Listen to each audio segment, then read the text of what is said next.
Nagbibigay siya ng reaksyon tungkol sa isang issue na kinasasangkutan ni Arjin Topolar, dating beneficiary ng Kalingap. May isang screenshot na ipinasa sa kanya kung saan daw nagkomento si Arjin na tila nagpapahiwatig ng nalalapit na interview kasama ang mga taong kilalang anti-Kalingap. Panimulang pahayag, nagbigay buong Team Kalingap at sa mga charity vloggers at reactors na kaalyado nila. Nilinaw niya na ang sasabihin niya ay opinyon lamang batay sa nakuha niyang impormasyon at wala siyang hawak na solidong ebidensya. Punto ng issue 1. Screenshot ni Arjin. May komento raw si Arjin sa isang anti-Kalingap livestream o content, nagtatanong kung may nakahanda na bang tanong para sa kanya na may kasamang pagtawa. Sa pananaw ng vlogger, indikasyon ito na maaring maganap ang isang interview kasama ang anti-Kalingap camp. Dating ugnayan at pagbabago. Ayon kay Mr. Wow Life TV, dati ay tinulungan ng Kalingap community si Arjin.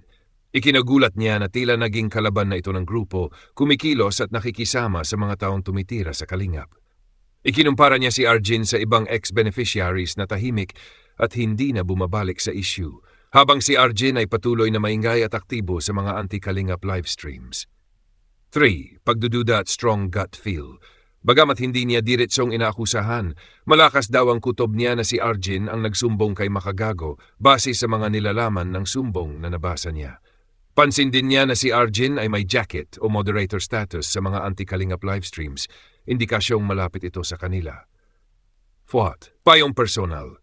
Kung nanahimik na lang daw si Arjin at nag-focus sa sariling YouTube channel, mas marami pa sanang susuporta sa kanya mula sa Kalingap fans. Pinayuhan siyang mag-move on, huwag maging obsessed sa galit at huwag gawing gulo ang laman ng content. Sinabi rin na kung matuloy ang hinalang interview, dapat asahan na magiging laman ito ng maraming Kalingap reactors at araw-araw siyang magkakaroon ng mga content laban sa kanya.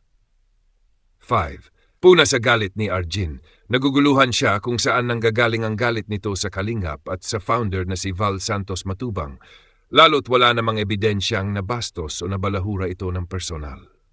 Pinuna rin na karamihan sa sumusuporta kay Arjin ngayon ay mga kalaban ng Kalingap, habang karamihan ng viewers sa kanyang live ay bashers. 6. Huling mensahe. Hiling niya na magbago si Arjin at piliin ang good vibes para dumami ang kaibigan at supporters. Pinayuhan siya na huwag nang makipaggulo at ayusin ang content para maging positibo ang imahe. Tinapos ang video sa pagbibigay muli ng shoutout sa Team Kalingap at paanyaya sa viewers na mag-subscribe. Isang vlogger mula sa Kalingap community ang gumawa ng reaction video upang talakayin ang bagong depensa ng isang taga-suporta ni Arjin. Ayon sa kanya, mula pa sa pamagat ng content ng depenser, malinaw na ang layunin ay siraan ang kanyang reputasyon. Gayong ang totoong tanong ay kung sino ba talaga ang sumisira sa imahe ni Arjin, ang mga kritiko ba o si Arjin mismo sa pamamagitan ng kanyang sariling kilos at mga post. Bago pumasok sa paksa, nagpasalamat muna ang vlogger sa mga sumusuporta sa kanya, partikular sa mga tinatawag niyang pretty nanay na nagbibigay ng lakas ng loob. Pagkatapos, ipinunto niya na ang mga nilalaman niya ukol kay Arjin ay hindi paninira kundi mga paalala upang iwasan nito ang labis na paggasta na maaring magdulot ng kaso.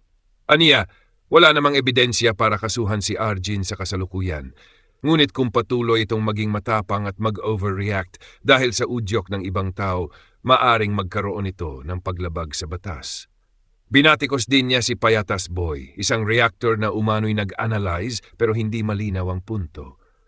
Para sa kanya, mahina ang pagsusuri ni Payatas Boy at tilang thumbnail at pamagat pa lang ng content nito ay basura na dahil wala raw itong tunay na alam sa nangyayari.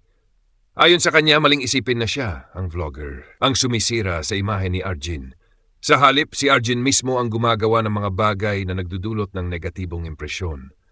Pinaliwanag niya na sa social media, mahirap nang baguhin ang pananaw ng mga tao kapag napatunayan sa kilos mo ang mga paratang laban sa iyo.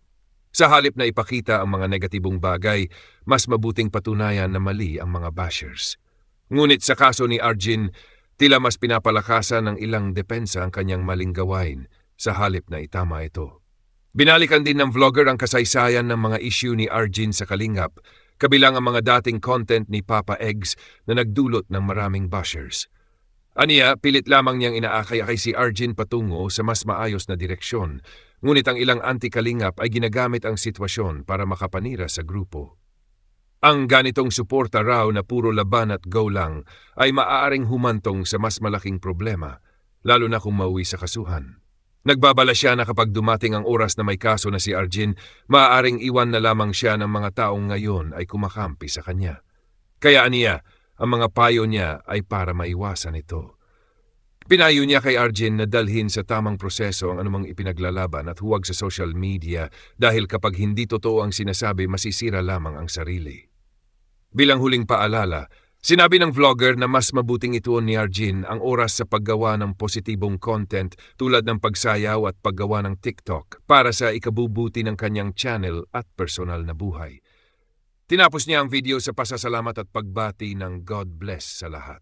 Now na ang layunin ay siraan ang kanyang reputasyon. Gayong ang totoong tanong ay kung sino ba talaga ang sumisira sa imahe ni Arjin. Ang mga kritiko ba o si Arjin mismo sa pamamagitan ng kanyang sariling kilos at mga post? Bago pumasok sa paksa, nagpasalamat muna ang vlogger sa mga sumusuporta sa kanya, partikular sa mga tinatawag niyang pretty nanay na nagbibigay ng lakas ng loob. Pagkatapos, ipinunto niya na ang mga nilalaman niya ukol kay Arjin ay hindi paninira kundi mga paalala upang iwasan nito ang labis na paggasta na maaring magdulot ng kaso. Aniya, wala namang ebidensya para kasuhan si Arjin sa kasalukuyan. Ngunit kung patuloy itong maging matapang at mag-overreact dahil sa udyok ng ibang tao, maaring magkaroon ito ng paglabag sa batas. Binatikos din niya si Payatas Boy, isang reactor na umano'y nag-analyze pero hindi malinaw ang punto.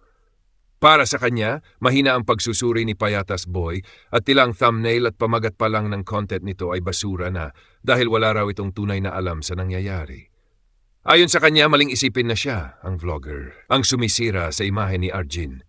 Sa halip, si Arjin mismo ang gumagawa ng mga bagay na nagdudulot ng negatibong impresyon. Pinaliwanag niya na sa social media, mahirap nang baguhin ang pananaw ng mga tao kapag napatunayan sa kilos mo ang mga paratang laban sa iyo. Sa halip na ipakita ang mga negatibong bagay, mas mabuting patunayan na mali ang mga bashers. Ngunit sa kaso ni Arjin, tila mas pinapalakasan ng ilang depensa ang kanyang maling gawain sa halip na itama ito. Binalikan din ng vlogger ang kasaysayan ng mga issue ni Arjin sa Kalingap, kabilang ang mga dating content ni Papa Eggs na nagdulot ng maraming bashers. Aniya, pilit lamang niyang inaakay-akay si Arjin patungo sa mas maayos na direksyon, ngunit ang ilang anti-Kalingap ay ginagamit ang sitwasyon para makapanira sa grupo. Ang ganitong suporta raw na puro laban at go lang ay maaaring humantong sa mas malaking problema, lalo na kung mauwi sa kasuhan. Nagbabala siya na kapag dumating ang oras na may kaso na si Arjin, maaaring iwan na lamang siya ng mga taong ngayon ay kumakampi sa kanya. Kaya aniya, ang mga payo niya ay para maiwasan ito. Pinayo niya kay Arjin na dalhin sa tamang proseso ang anumang